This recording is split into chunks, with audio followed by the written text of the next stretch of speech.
So I was born and raised in Belgium, in Brussels. I'm half Belgian, half Guinean, and after I graduated, I moved to Shanghai to work there, then London, and now Paris.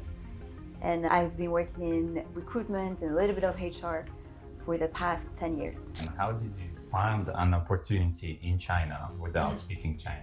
I don't know if you know it, AIESEC. It's like a student global organization that organizes paid internships around the world. And initially I was really aiming for South America. It was very hard at the time, so there were plenty in China though, and a lot in Shanghai. And I don't know why I thought Shanghai, it sounds a little bit like a cosmopolitan city like New York. For sure everybody speaks English. I was very young and naive and did not do my research at all. Whereas in Asia, I felt that it was much more transactional relationships. So from the management to the employees, so not really a collaborative team effort, I would say, more top-down relationships. This is what I felt in Asia. From my point of view, in my experience, maybe it's different for others, but this is what I felt. This is really something that we should try to anticipate. I think companies are trying to anticipate. And if I coming back to your question, the differences between, let's say, France and maybe Asia, I've been working only for European-based companies. So obviously you are taking this European regulation and applying it to your different branches. I'm not really sure how is it in Asia in terms of regulation around the gender pay or the disability, etc.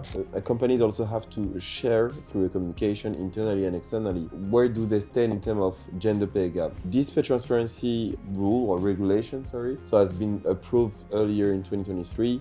There is another probably 3 years to push companies to adapt. I think in France it would be adapted quite quickly because we already have the index. And now I think the discussion for companies is really because obviously you can have very, I would say, basic calculation of gender pay gaps. You're going to go through the exact same set of questions and be assessed against the same competencies as another candidate who's completely different from you. It sounds very basic, but that's like the one-on-one of, being inclusive through your hiring process. And you'd be surprised how many companies or just recruitment processes don't necessarily have that.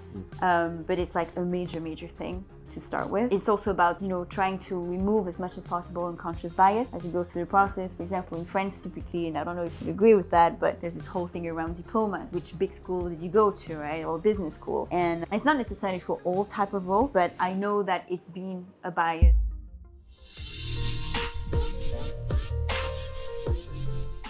Hello everyone, welcome to this new episode of Innovative Workspace Expat Chronicles podcast. Today I'm with my friend Ali Sidibe and Deborah. Thank you for accepting the invitation as well to have this conversation all together. 3 of us had amazing experiences overseas, working as expatriates. And so perhaps I will start with Ali. Can you give a few words about yourself? Where are you coming from for our audience? Wow, where to start? Thank you first to launch this discussion.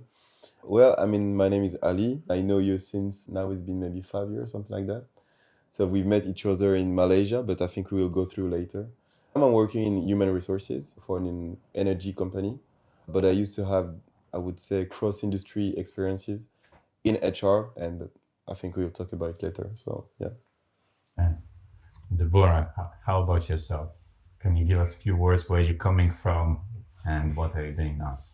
Sure. So I was born and raised in Belgium, in Brussels. I'm half Belgian, half Guinean, and after I graduated, I moved to Shanghai to work there, then London, and now Paris. And I've been working in recruitment and a little bit of HR for the past 10 years.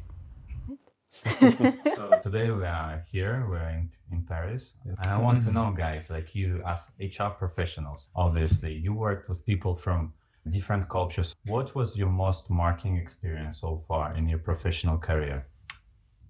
I think for sure I have to talk about Shanghai because that's probably the most different culture I've ever worked with. It was only a 6-month contract back then, so I worked as a, let's say, digital marketer. And I remember the first month was very tough because I thought that nobody liked me, nobody was really talking to me or engaging in conversations with me. And I found out later that it was actually more of a language barrier because they weren't very comfortable in English. They didn't know how to address me or how to just get to know me better. So I think I learned from that experience to go with positive intent and not assume immediately that people don't like me. How did it even happen? How did you find an opportunity in China without speaking Chinese? Yeah, so there was this, I don't know if you know it, AIESEC. It's like a student global organization that organizes paid internships around the world. And initially I was really aiming for South America. It was very hard at the time, so there were plenty in China though, and a lot in Shanghai. And I don't know why I thought Shanghai, it sounds a little bit like a cosmopolitan city like New York. For sure, everybody speaks English. I was very young and naive and did not do my research at all. But I thought, let's go. And I got the job. So that's how I landed in Shanghai, yeah. Okay, so 6 months in Shanghai, but without knowing the language, right? What had a good experience that you keep from Shanghai, from China, for the time you've been there? I think for sure the people I met, whether it was at my company, so I was the only foreigner, all my colleagues were Chinese, and I found out that they were very warming, very welcoming. They would show me their houses. One of them invited me to their wedding. So I got to see a lot of their private life, and they were very happy to welcome and invite me to their personal space, which I really appreciated and I was honored. I think that was definitely one of the biggest and most positive surprise. Also the country, the beauty of the country, because it's very vast, China, but I got the chance to travel with the company for like incentive trips, and it's an extremely beautiful country. So from that perspective, I learned a lot more about, just the culture, the different communities as well, languages as well that are spoken in China.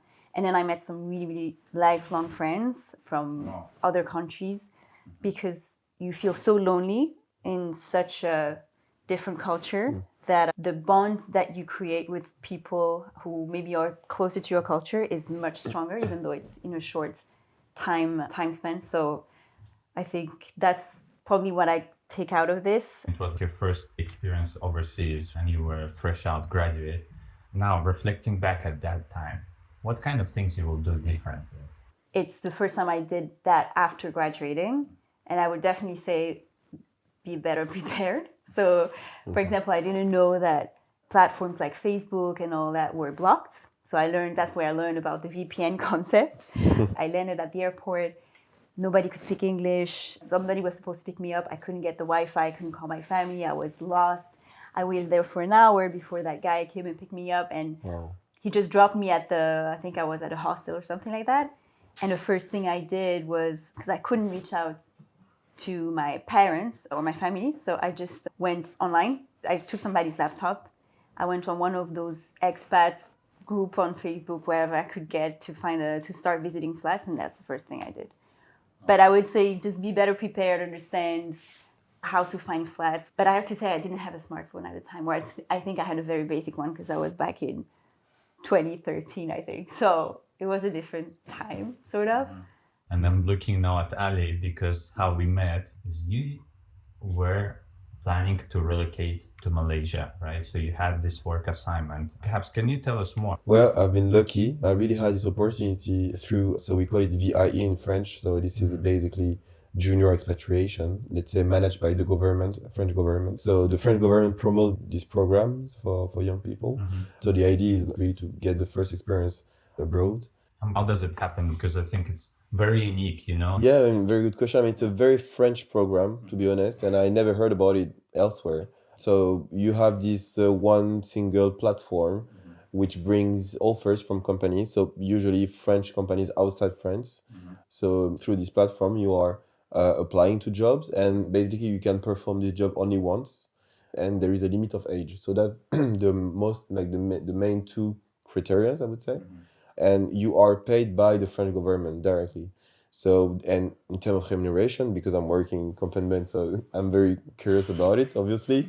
But so French government is paying you through French payroll, basically, in euro at your location. So there is this fixed base salary, and then there is allowances on top of these base salaries based on the location. So of course, the less safe is the destination, the bigger the allowances. So if you go to South Africa, you would have a bigger allowance than if you go to maybe Malaysia, or if you go to Germany, for instance, right? So this coefficient takes into account various criteria, such as safety, such as the level of life locally, etc. So that's a very great, honestly, program. All the people I've met through this program are happy. Young people are willing to do this program. So as you can imagine, it's a very famous program. So a lot of competition in a way. Right. So I heard that, for some job offer, you could have like 1,000 plus applications. So it means that, it's quite tough to get an opportunity. So this program also gives you the opportunity to come back to France. I think it's like once a year or something like that. And this program is from 6 months to 24 months. Okay. So I had the opportunity to come back to my home maybe twice a year. They paid my housing allowance, etc. So I had really a lot of things, a lot of perks. So that's just I would say the contract based, the contract discussion. It's definitely for me the most important, the most interesting experience I've had so far. I've been abroad many times before, and especially once for my studies in Canada. But this time I was working with Central Asian people, with Southeast Asian people, Australian people, European people, etc. And I never had such exposure, I would say. And it really gives you something different. It really helps you to understand the cultures. So this is for me definitely the most important experience of my life. I spent more than a year in Malaysia, in Kuala Lumpur. And this is actually where I met you. And yeah, I'm quite satisfied by this experience. You mentioned there were 1,000 applicants for the roles. Yes. How does the selection process happen? First, maybe to, let's say, define exactly what I'm saying. So when I'm saying government, I'm talking about Business France, which is a subsidiary of the government, kind of. Okay. There is not really frame or guidelines. I would say that the government provide with the platform, provide also with probably the contract and all, but at the end, this is really the process of hiring is really managed by companies. So It's like business as usual, I would say. They do the same process as they would do for a seasoned professional or someone very, very experienced. It's the same process. This program is also open for international, I think with a restricted number of positions. But this program is really great. And I'm talking about Malaysia because this is where I went, but I think it's like majority of, the country where the people go the most is Germany. And I think just going to Germany when you between 23, let's say, and 27, it's great. Honestly, it's great. It's a first exposure in a different country. It's a first exposure professionally. I'm talking, but even personally. So if you have the opportunity, it's a go. Like you should go. Do you speak French though? That's a good question, but I don't think so. Since you're going abroad, of course, for the company who are hosting you, it's good that you speak French because probably they have business with France. But I think you don't have to speak French. Thank you very much for those insights. I think, it's super valuable to know for people who want to go overseas, but don't know where to start, right? So this is already structured. There are processes in place, right? Yes. There are a number of companies that are available that work with this type of contracts. And the compensation is great, you say. Yes, it's good you say that because you're right. When you've never been abroad personally or professionally, but especially professionally, you may have some questions. And I think this program is really something that would help you and support you and also make you more relaxed about the expatriation. Before leaving, actually, you have this small session where you have a member of the French security services kind of explain to you. No, that was a good session. So you that was to be like a half spy? No, but this is a very interesting session because for me it's like really like helping you to understand how the world works. The idea is not to scare you, but it's really more to open your eyes and keep your chakra open kind of before leaving. So no, it's definitely a good program. Yes. Well, Deborah, I know you're working talent acquisition. How did you move to London in the first place? Because you mentioned you are from Belgium originally. What brought you to London? Sure, it was by chance. So basically, as I came back from China, I thought this wasn't done. I wanted to go somewhere else. So I came across this opportunity at Apple as a talent attraction specialist. No idea what that meant. Got the job. I thought, let's go to London. It was a 6-month contract initially. Okay. And I found out it was recruitment once I started, but I absolutely loved it. I think obviously the Apple environment and having amazing managers, mentors, even the team I was with, we were all young international professionals who were learning about this job, this industry.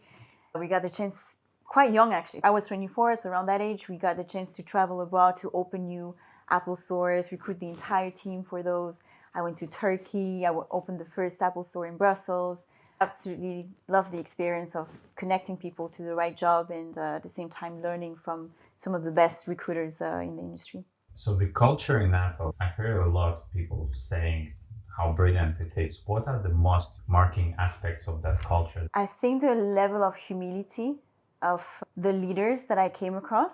If you look at some of the people who work there, they've been there for over 10, sometimes 20 years or more, sometimes even. And I remember one of them, for example, she knew Steve Jobs. She started in California, I moved to London, and she had been at Apple her whole career. And they were all so approachable and so passionate about the products. There's this saying that I still remember to this day, so it really spoke to me, but there's this saying at Apple that says, what brings you to Apple are the products, but what makes you stay at Apple are the people.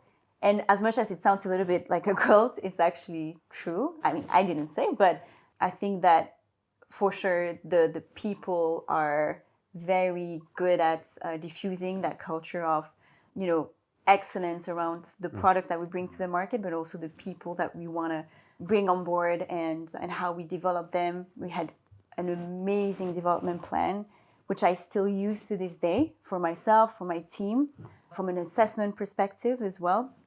There was this book that we all use at Apple with, about 60 plus competencies. And to this day, it sticks with me. So I guess that was very, very powerful. There are thousands of people, millions of people who would like to join and work in one of the FANGs, right? Facebook, Amazon, Apple, Google. Can you give a bit of insights? What qualities the individual needs to have to join Apple? I would say to be your authentic self.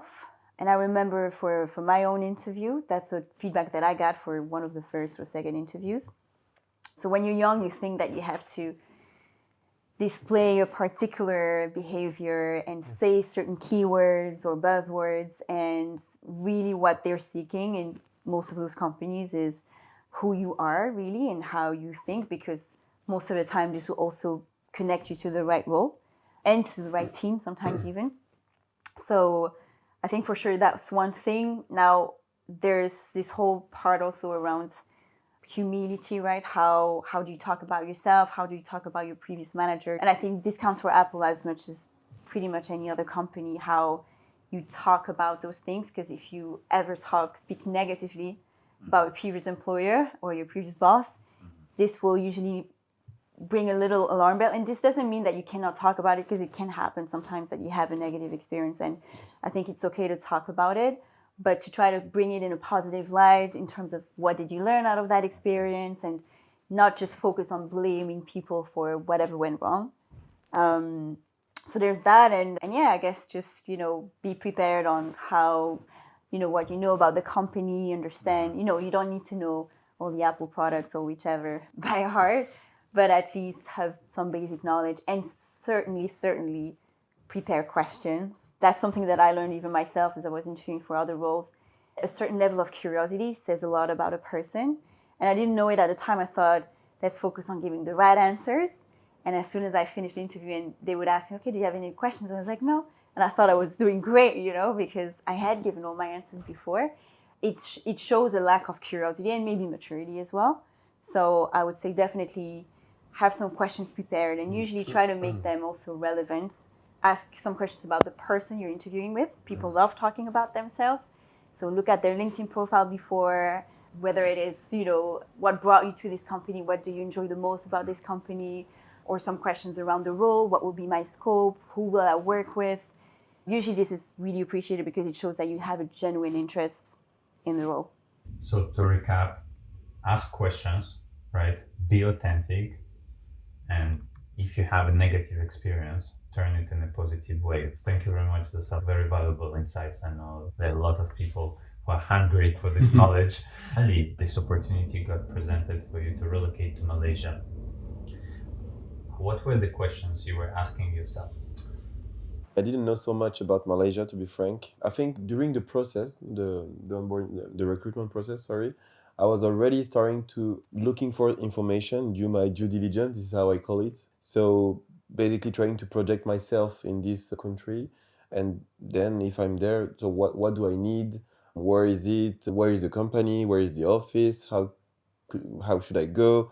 Should I use public transportation? Is it safe, etc.? So I was trying to anticipate this type of questions. Also, prior to my, let's say, last interviews, maybe some questions that the companies can ask you is, are you ready? Are you aware of the country you go in, etc.? So I was, in a way, anticipating those questions, but also preparing myself. I basically contacted some people who went there for holidays or more.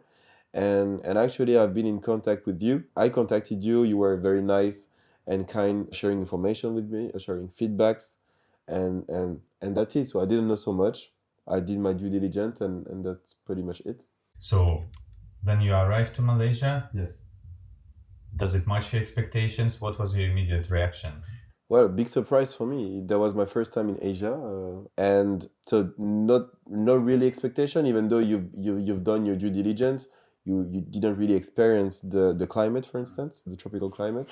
That's something very important, right? Also the culture. Maybe you know that Malaysia is a country. I mean, Asian countries are different from Europe. The mindset is a bit different. The relationship with the management and also with the colleagues is different. So all of this, I knew it in a way, but I experienced it in a surprising way, I would say, when I was in Malaysia. So, but again, doing my due diligence helped me to understand and to frame those experiences. Now, if you reflect back, because you just mentioned very important, the managerial experience is different. Now you're working here in France. If you have to compare the way how the organization is managed in France, the relationship with the management is completely different. I would say that based on my experience in the companies I've been working, right? I would say that here there is much more opportunities for employees to challenge the management, them to work together towards a goal. Whereas in Asia, I felt that it was much more transactional relationships. So from the management to the employees. So not really a collaborative team effort, I would say, more a top-down relationships. This is what I felt in Asia, from my point of view, in my experience. Maybe it's different for others, but this is what I felt. It's interesting that you say that you feel that you can more challenge. And then again, I don't know what's the reference point compared to Malaysia because I didn't work there. London is where I spent the most of my career, right? So 6 years there. I worked in international environments in general, so I had French people around me as much as Italian, Spanish, etc. And I cannot say that there's like one specific reference of type of managers, but in terms of the culture and mindset in general, I felt like it was more open and maybe less hierarchical, which goes together with that argument, right? I felt like people were more comfortable in challenging each other, no matter what the title or position was. Obviously with respect, etc. When I came here, I had a bit less of that feeling. I felt like it was a bit more hierarchical, that people in a meeting, for example, were not necessarily there speaking up, but then after the meeting, they would ping me or ping other people, be like, actually, I don't know if I'd agreed with that. And I'd be like, but why didn't you speak up then? But I mean, it's just a different culture, and there's positives and things that could be better in everything. Because for example, one thing I enjoy here, or maybe it's proper to my company, I don't know, but that it's very analytical. There's a lot of analysis and going through data, etc., before we make a proper move or decision. Whereas most of the companies I worked for before in London, which were American, we were more like just going for it, just taking maybe a bit more risks. And both have goods and bads, I guess. So that would be my analysis. You worked across multiple locations. How London is different to Paris? Okay. Because Ali is a big promoter of Paris and the work culture. I want to understand, guys, HR in France, HR in the UK. What are the striking differences? I think, so beyond what I've already said around hierarchy, I would say there's maybe a bit more creativity and to a certain level innovation where I was before, so in London, and maybe it comes down to the level of diversity of thoughts that I had on my teams. Again, we were quite big teams. We had a lot of different nationalities, different diversity of experience as well. So I felt like I learned a lot there. I did learn a lot moving here as well, of course, but it's my first time working for a non-American company, and I can see the difference in terms of diversity. We position ourselves as an international company, but I still hear a lot of French, and it is a French company at the end of the day, so it's normal. But that was a bit of maybe a small culture shock for me at the beginning. French is my mother tongue, so I'm fully comfortable with it. But it was the way I would sometimes, let's say, I would write emails or communications in English. And I remember a colleague of mine responding to that saying, "Why did you write it in English right away?" And I thought, well, because I don't know if maybe at some point you want to forward it to somebody who doesn't speak English, because we have other countries as well and colleagues who don't speak French. And it was just such a logical habit of mine to do that before.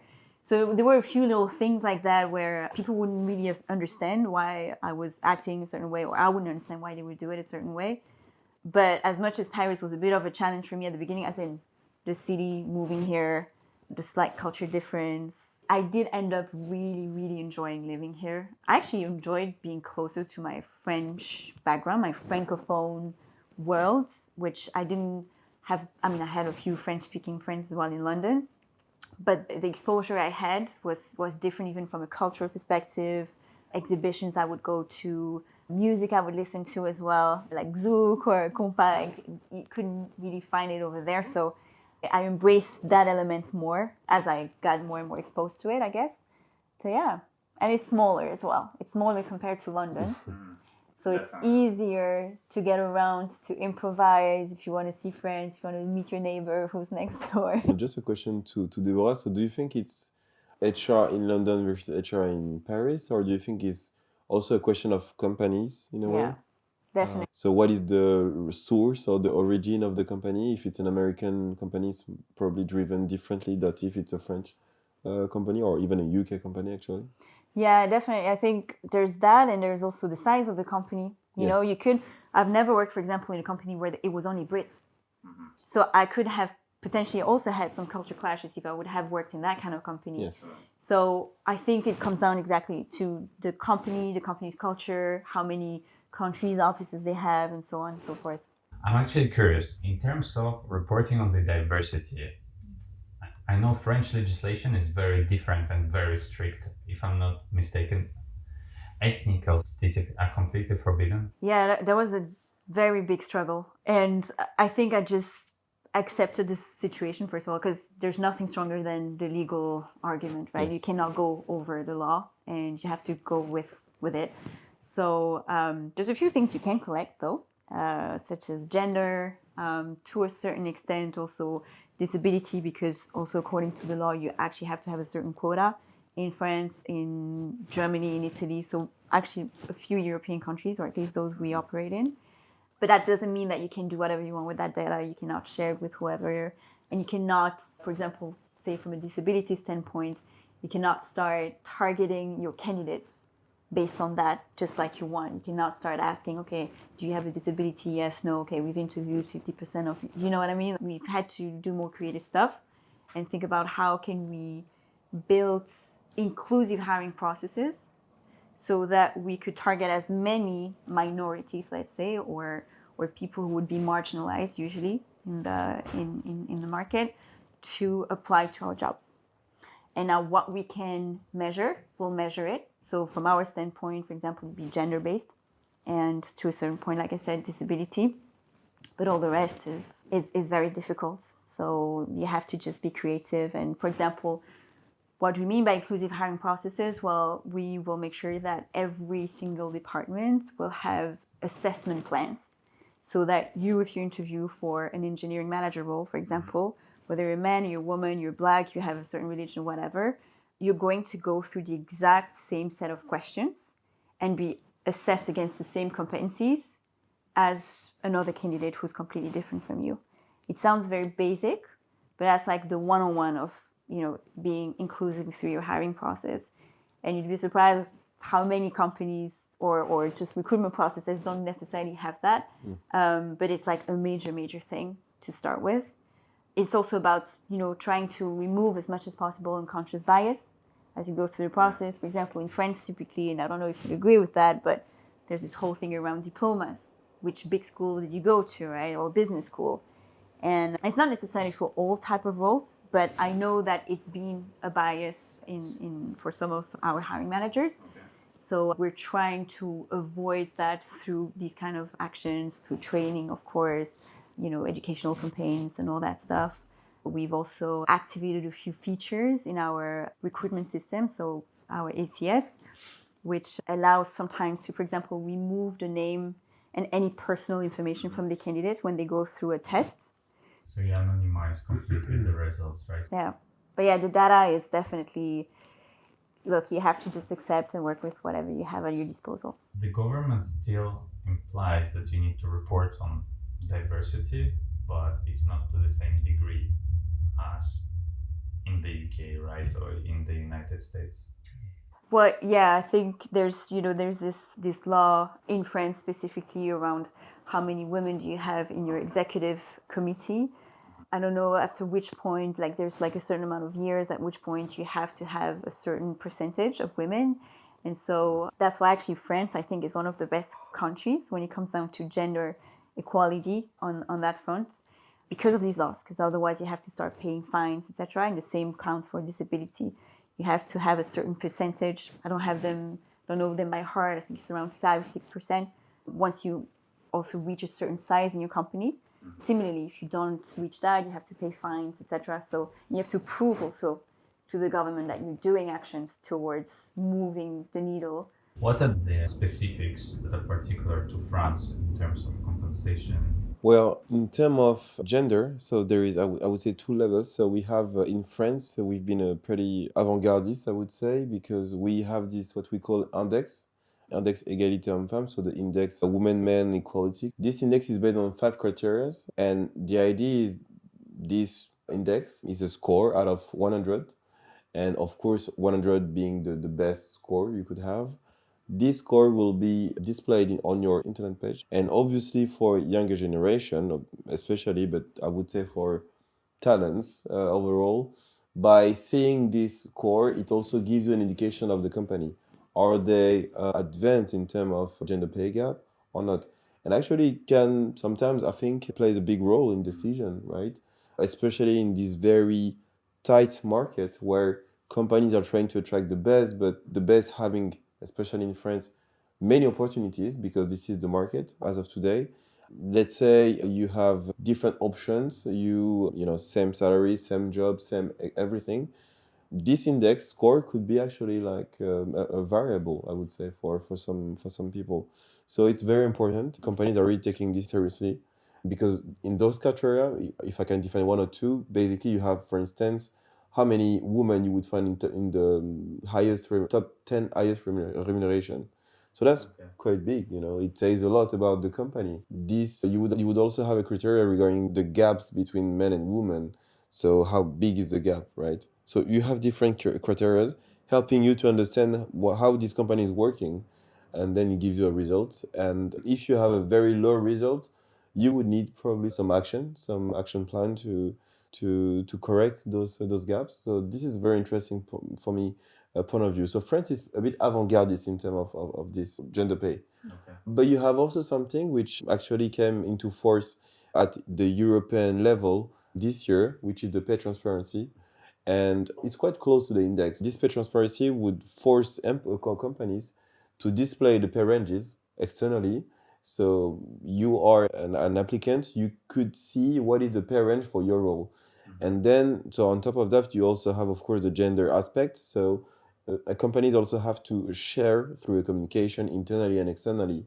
Where do they stand in terms of gender pay gap? So this pay transparency rule or regulation, so has been approved earlier in 2023. And basically there is 3 years for countries to transpose to local regulation. And then there is another probably 3 years to push companies to adapt. I think in France, it would be adapted quite quickly because we already have the index. And now I think the discussion for companies is really because obviously you can have very, I would say, basic calculation of gender pay gaps. But I think what could also make the difference for companies, if you really want to fight these gaps, if you really want to correct these gaps, maybe the very basic calculations are not enough. Maybe you need to go through different calculations, for instance, the regression calculations. So that's a mathematical, I would say, approach to identify the gaps, which takes into account different criteria, not only a group of men, a group of women. It's a bit more precise, and it would help to identify more precisely what's happening in the company and where are the gaps, right? So for me, this is the next step. As of today, we have this very basic calculation, I would say mostly spread out, right? Which is already a good thing, to be frank. But I think the next step is really to have those more precise calculation to identify the gaps. Yeah, gender pay gap is definitely a huge topic right now. I think This is a everyone, huge topic, if I open my LinkedIn thread, I see Yes. numbers of posts speaking about it because, as you mentioned, the legislation is coming, and a lot of businesses will have to align to to review their internal processes, right? So it's better to start now. To be frank, this is a discussion we have with my counterparts, company counterparts. This is really something that we should try to anticipate. I think companies are trying to anticipate. And if coming back to your question, the differences between, let's say, France and maybe Asia, I've been working only for European-based companies. So obviously you are taking this European regulation and applying it to your different branches. I'm not really sure how is it in Asia in terms of regulation around the gender pay or the disability, etc. But I think in Europe, usually we are quite advanced for those questions, and we're trying to push, let's say, these best practices to local branches. My last question, we have a number of years of experience in the HR and working abroad. I want to ask you guys, which advice could you give to the generation that is about to hit the job market, that potentially is looking at VIE as one of the options to work somewhere abroad? So could you share the advice for the young generation? Well, first of all, for sure, go do it. If I would have to do it again, I would do it exactly the same way, with the mistakes that I did as well, like not preparing before going to Shanghai. But I would say, well, prepare yourself, do your due diligence like Ali, but also don't be afraid to make mistakes. I think that's one thing that no matter what, there's going to be things that will go wrong, but it's okay because that's how you learn, that's how you get more mature. And again, I personally would go through all of that again if I had the chance. I think once you're there, don't be afraid to get out of your comfort zone. And it's easy to say it like that, but truly that's the whole purpose of doing these things. Don't stay within your community with your other, national friends or speaking the same language. Try to go out. For example, in China, that's where I learned to negotiate because they are very tough. It was hard at the beginning, but it's thanks to that I'm still using that skill to this day. And it will help you in so many other things beyond, just negotiating in the market or whatever. It's also at work with your salary, selling yourself. Like there's so many of those soft skills that you'll build up as you go through these experiences in life. Keep your network.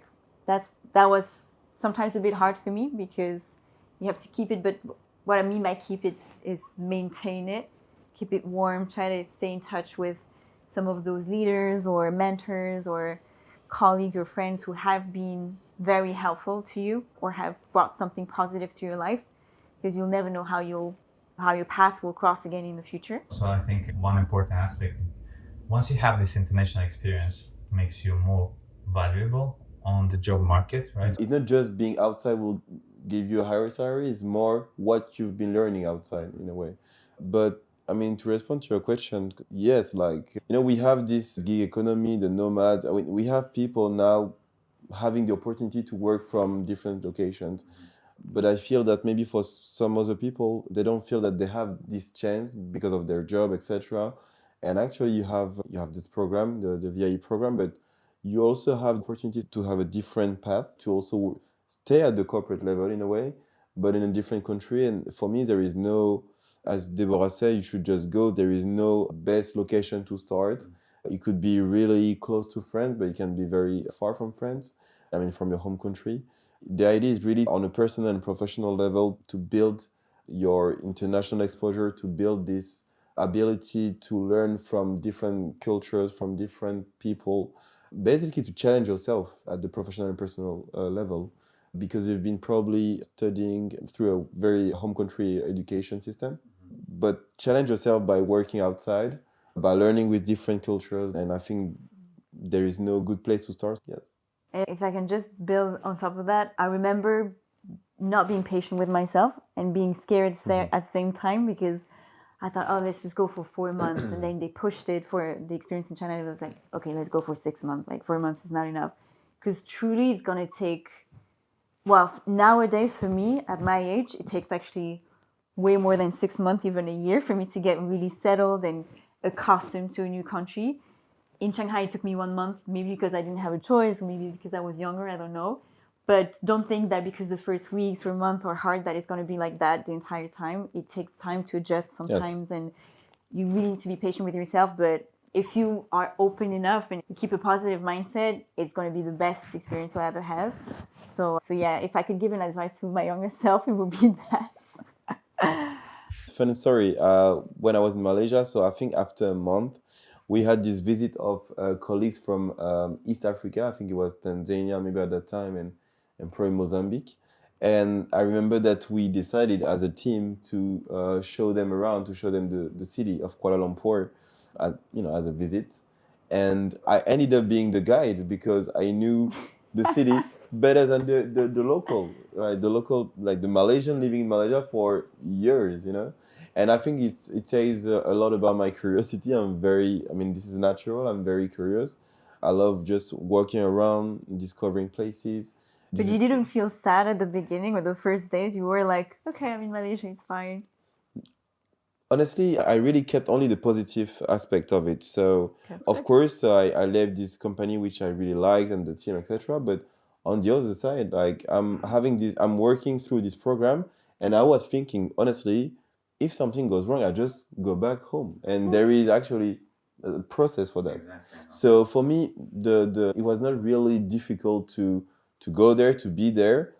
I'm just enjoying day after day, and if really the experience is bad, I can just come back. I have this chance, I would say, right, to come back to a very stable country with security, etc. It also, I think, experience working abroad also gives you this aspect of life, reflection about life. You are in a very probably stable country. You have good experience on your resume. So I was really positive, to be frank. So I was really positive. Homesick. Not homesick, and I had very amazing friends visiting me along the year. I think I counted like probably more than 30 friends. And very funny again, most of them, probably for everyone, they've never been to Malaysia before. So for me, that was even reinforcing the positive aspect of this experience in Malaysia, because I liked it professionally and personally, and also my friends discover a new country through me. So that was really great. So just whatever the country it is, just go and just think about the possibility to come back if something is really wrong. But there is no reason that something will get wrong. So yeah. Awesome. Okay, I believe you. Good, thank you. So next destination, Malaysia. Yeah. Malaysia and London? And Shanghai. And Shanghai, exactly. Yeah. Very great.